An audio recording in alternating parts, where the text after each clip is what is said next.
Excellent. Thank you, everyone, for joining us. So, again, Keith Weiss from Morgan Stanley. So my day job is talking to institutional investors. I talk to guys who run money for mutual funds, who run money for hedge funds, and basically tell them what stocks they should be buying, what stocks they should be avoiding, what stocks they should be selling. Within that, we like to think of ourselves as academics. We like to think of ourselves as having sort of bigger picture views, because those contexts of what you should be buying or selling should be in a perspective of where you think the industry is going and how you should be valuing the entire industry. So obviously, one of the things that we've been focusing on a lot, covering names like Microsoft, covering names like Oracle or Salesforce.com, is the public cloud. How big is it going to get? How should we value it? What's the perspective on a going forward basis? So I thought today an interesting talk to have with you guys would be kind of walk you through our high-level thoughts on how we're thinking about the public cloud, and how investors could value it overall, and really sort of present to you guys a framework of sort of how we're thinking about valuing the public cloud. Taking the more academic bent, I'm hoping to be collaborative in this, so if you guys have any questions, definitely feel free to ask. And also, there's some areas of our framework that could definitely use input, so if you guys have any input, that's my email right there. Would love to hear from you on sort of what you think about this perspective. So, starting out, public cloud adoption trends have been strengthening and clear winners within that are emerging, but there's still fundamental questions for investors. It's really, what's it worth? So we do a lot of surveys at Morgan Stanley. We do a CIO survey on a quarterly basis. And one of the questions that we've been asking for the better part of the last 5-6 years is, where are you running your workloads, meaning your applications? What type of environment, and where do you expect that to go on a going forward basis? So this is a survey of 125 CIOs, 75 in the US, 50 in Europe. Asia Pac we just can't get to. But so it measures a pretty good sample. The interesting thing about sort of this chart in and of itself, when we started asking this question, so back in those first bars, back in June 2014, pretty consistently, we would get the response that about 75% of workloads were running in on-premise environments. You had about another 20% split between co-location and managed hosting, and the remaining 10% in public cloud. So about 10% public cloud adoption, and across the board, CIOs said that's going to double over the next 3 years. That 10% is going to go to 20%. But we had a 2-year period that was pretty persistent of it actually didn't move. The on-premise workload stayed at 70%, the public cloud workload stayed about 10%. Obviously, public cloud was growing, but on-premise was growing as well. That was a period that we saw as decision. People were trying to figure out which workloads are we actually going to run in the public cloud in terms of infrastructure as a service, platform as a service, software as a service, what's going to remain in on-premise environments. And it really wasn't until late 2016, early 2017, that our surveys started to show stuff moving. That you started to get real progress in workloads moving from on-premise environments into on-premise environments and actually co-location environments into public cloud environments like infrastructure as a service, platform as a service, as well as software as a service. So looking forward, we're at a point that both CIOs are optimistic about what's going to happen in the public cloud, and we're actually seeing that progress. So if we look overall today, 20% of workloads running in public cloud, CIOs expect that to go to 44% by the end of 2021. And you're expected to see adoption across all spectrums of public cloud. So software as a service going from 9% to 20%, but also doubling of the penetration in terms of workloads of platform as a service and infrastructure as a service. So across all tiers of the public cloud, CIOs are expecting to adopt more and more, or move more and more workloads, or sort of have net new workloads deployed in those public cloud environments. So what determines the size of that cloud opportunity in terms of the dollars and cents being spent there? And that's going to really derive what we actually value it at. And like the introduction said, it's really a question of, is public cloud merely a outsourcing argument? Are we really talking about replacing your on-premise or your co-location infrastructure, the servers and the storage and the power and the cooling, and letting someone else do it more efficiently? Or is this more a fundamental technology? Is this really going to change the pace of growth in those underlying application workloads? So in our view, the base case is that this is an outsourcing argument. Public cloud vendors can bring a scale and an economies of scale to infrastructure that most enterprises, and pretty much any enterprise, isn't going to be able to realize on their own. Even Morgan Stanley, who runs a lot of infrastructure, we have upwards of 60,000 servers, we can't come to the economies of scales that they can. We can't run our servers as efficiently, even adding on the profit margin as AWS or Azure can. So there's a really strong outsourcing argument that they could do it more efficiently. Let's let them do it. So if the base case is following an adoption, is an outsourcing argument, what you're going to do is you're going to follow the typical S-curve adoption curve. And you see evidence that that's happening. If you look at prior technology adoption cycles, they tend to follow an S-curve. You start to see an inflection at around 20% adoption. And our survey work shows that inflection happening. If it's an S-curve adoption rate, after you get to 50%, the adoption should start to slow down. So after 2021, you should start to see a slowdown in the pace of growth in public cloud because you're on the opposite side of that S-curve. Either way, base case or bull case, the next 3 years should be really good because you're in that inflection point. The bull case is that this is a more fundamental technology change. This is a platform that could actually accelerate workload growth. And you could tell where I'm biased. I kind of lean towards the bull case side of the equation. I have stock to sell, I have IPOs I got to sell, so I need to have a bull case perspective on life. We see three elements coming together that I think catalyze an acceleration in workload growth. One is big data. You have a proliferation of sensors, a proliferation of actuators that really expands the scope of what data could be collected and acted upon. If you think about what software does, what applications do, it optimizes and makes more efficient work. So if the work that could be digitized is only sort of what you type into a computer, that's a pretty limited scope of what type of applications you could build. When you take the sensors and you put them out into the real world and they're in cars or refrigerators, on pipes, the amount of data coming in isn't large. The amount of work you could optimize, the amount of types of work you could optimize really expands. So you really expand out the opportunity with sort of what people talk about in terms of IoT or big data. The second is machine learning, basically a new programming methodology that expands the scope of work that software can actually do. If you look at traditional, more deterministic computing, that's rules-defined programming, it was a pretty limited scope of what type of capabilities you can program into software. I would argue that it's transactional processing. You could do computation really well within a software program. You could do communications. You could do data storage and some static data analysis. Those are the things a software program can do really well in a deterministic computing, a rules-defined programming methodology. Moving to machine learning or artificial intelligence, starting to use things like neural networks or search and optimization and fuzzy logic, really expands the types of work or the types of capabilities of what software can do. Now, image recognition becomes possible, decision-making becomes better, pattern recognition, natural language processing. These are all new scopes of work, the types of work that applications can do. So you have big data that gives you the opportunity. You have a lot more data to be acted upon, new areas of work to be done, and new types of work that can be done upon this. And then the third part coming in is what I call Jevons paradox, is that you're lowering the price of the underlying resource that you're doing this on. You're lowering the price of the compute, the storage, the underlying infrastructure, which increases the usage of that resource. So you take that all together, opportunity on one side with big data, the enabler on the other side, which is the lower price of compute that comes from both Moore's Law and what we're seeing in public cloud. Bring it together under the mechanism of machine learning, and I think this is the central core of what's going to accelerate workloads. There's just more work that can be done. There's a larger scope of business processes that can be optimized that we could garner insight and value from.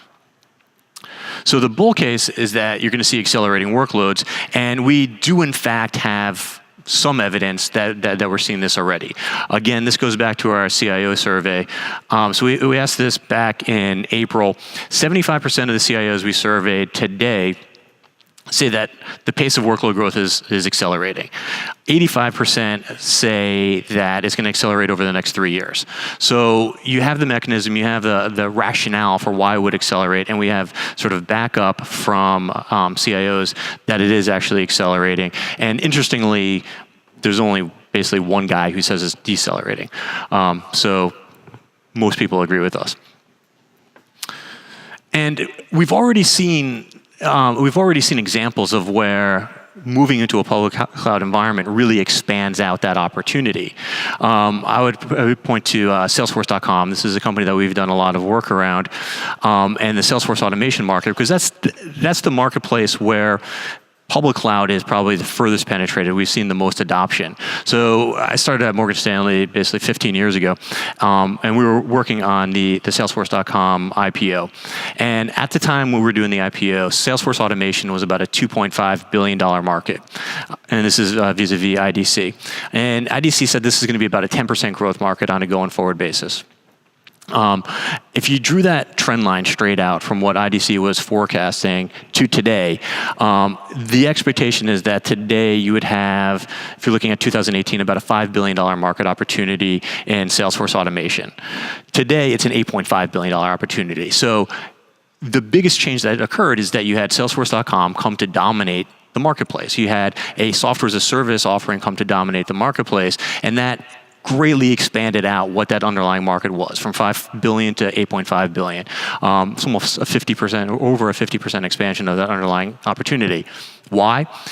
Part of it is because Salesforce.com does more than what a traditional SFA app would have done in the on-premise world. It's not just the application. It's the application, it's the underlying database, it's the infrastructure. So you're basically selling the customer more. The other reason is the extensibility of the solution. Being a software as a service solution enables a faster pace of innovation and also enables more customization around it, particularly with their platform. So if you look at Force.com or Lightning.com, it enables you to create a lot of adjunct functionality easily around that without really sort of breaking your ability to move forward with the innovation. So you see Salesforce.com take SFA into areas it wouldn't have gone before. The other part of what you see with software as a service is that pace of innovation really tips the scale on best of breed versus suites. If we were having this discussion 15 years ago, it wouldn't have been a cloud conference, but if it was a technology software conference, we probably would have been talking about the push and pull between best of breed solutions and suites. Today within software as a service, so in that conversation, best of breed is where all the innovation lies. Everybody fundamentally wants the newest innovations, but ultimately, you want all your workflows and all your data to be integrated. You want continuous workflows. You want one central set of data to make your business processes more efficient. But there was a push and a pull. Now, with software as a service, because we don't have 2-year development cycles anymore, we don't have to worry about backwards compatibility, the innovation cycle takes place so much faster. You have releases every 3 months. The scale is really tipping towards suites. It's much harder for best-of-breed vendors to maintain a technology lead over the suites, and that pulls just more stuff into what is part of the core suite, what's part of that core market. So we've already seen evidence that public cloud, that software as a service in particular, expands markets. So what is it worth? So this is where you kind of see like how the sausage is made of what software analysts do all day. We sit in front of our Excel spreadsheets and we come up with these sort of big overarching frameworks of how to value and how to think about big markets and not have to worry about any of the underlying details of really what's going on. But it's a fun exercise.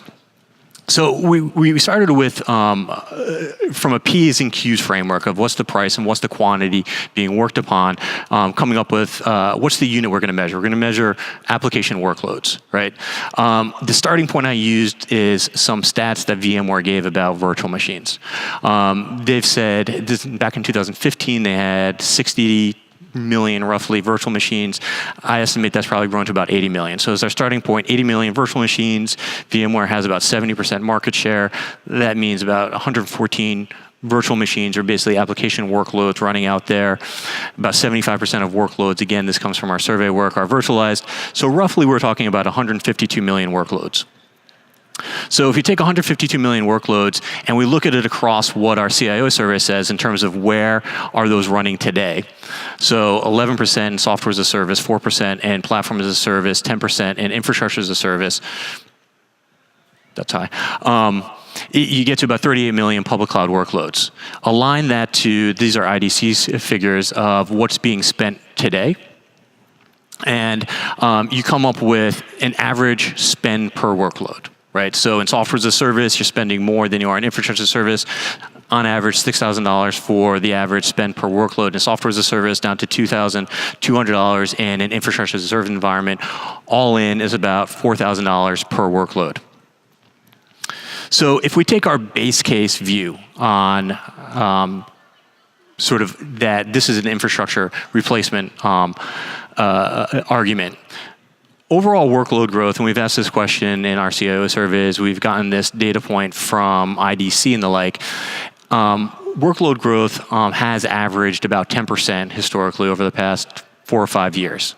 It's gone as low as 8, as high as 12, but let's call a 10% average. So if you take that 10% workload growth on a going forward basis, and you get to 44% penetration within public clouds, even if spend is stable. Even if you get the same level of spend per workload, the public cloud spending is going to grow to almost 400 million, 383 million in this analysis. If you get inflation type increases, a 3% increase in spend on a going forward basis, you're going to get to about a $420 million market. So even in the base case, you get public cloud spending that's about 3 times what you're seeing currently because of that workload growth and because of the penetration into those workloads. In the bull case, we're creating new demand. So you're going to see accelerating workload growth. This is what the CIOs are telling us they're seeing. So in this example, we use 14% growth, accelerating up to 18% growth in 2021.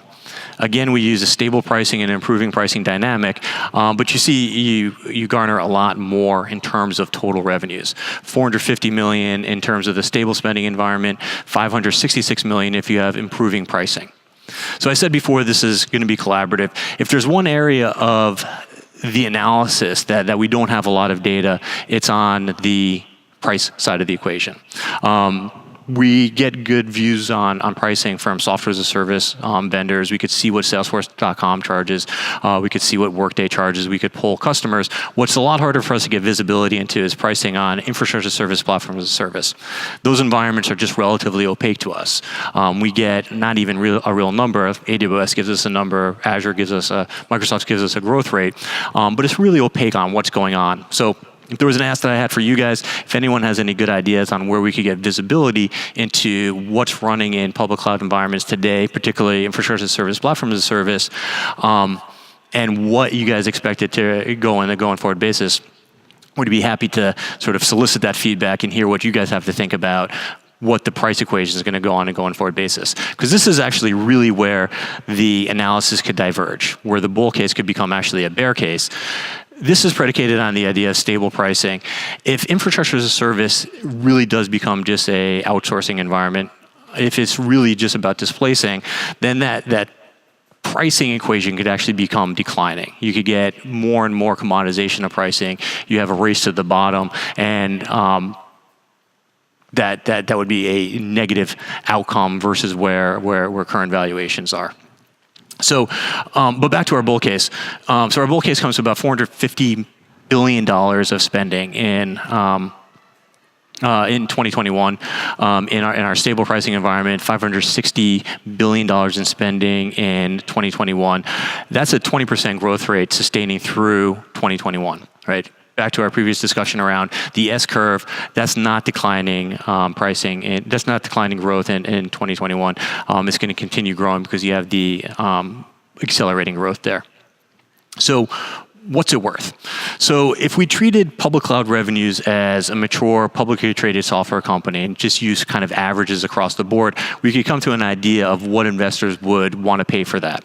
So I'm taking the stable spending, the stable spending environment for the revenue case. So in the base case, $383 billion of spending. The average software company has about a 30% operating margin at maturity. That's predicated on sort of what you see in larger, more mature software companies. But you could also look at that by basically understanding the underlying unit economics of some of the more mature subscription companies. Said another way, if a company like Salesforce.com was growing 10%, they'd probably have about 33% operating margins today.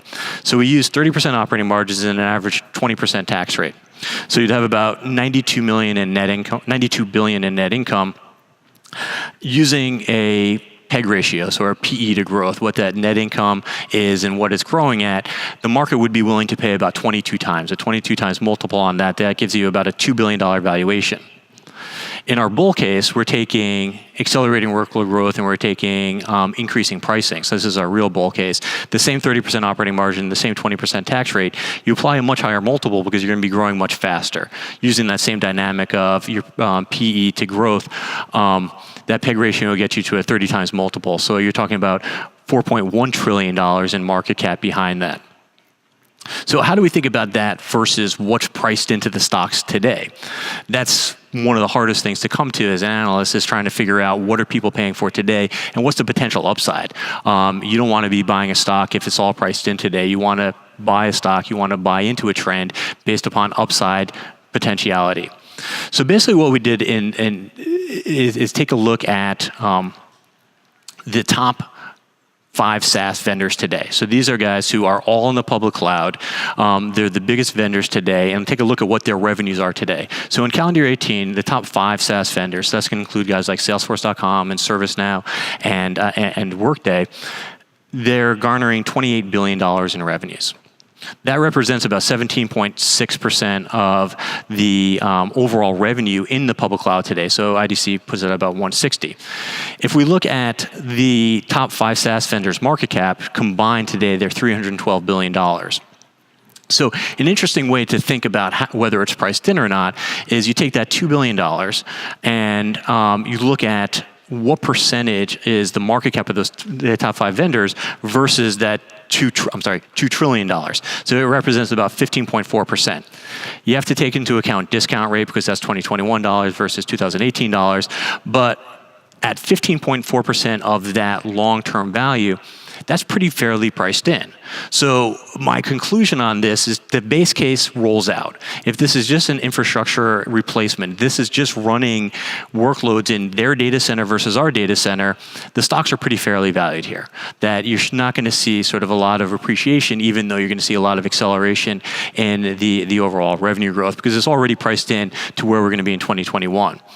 If it's the bull case, if we're talking about a $4.1 trillion market opportunity, you only have about 7.7% of that priced into the stocks today. We're about half of what it should be compared to their relative market size. That means these stocks could still double on a going forward basis. Obviously, that's pretty attractive if you get a doubling of stocks within the next 3 years. So that would be the undervalued category, and that would be the bull case for all these names and for the overall public cloud. So that's the bottom line of what I do on a day-by-day basis. Hopefully that was helpful. We have about 5 minutes left, and that's my disclosure page. So 5 minutes left. If anybody has any questions about sort of how we look at public cloud vendors, what we think about, what's going to transpire in the future, be glad to take any questions.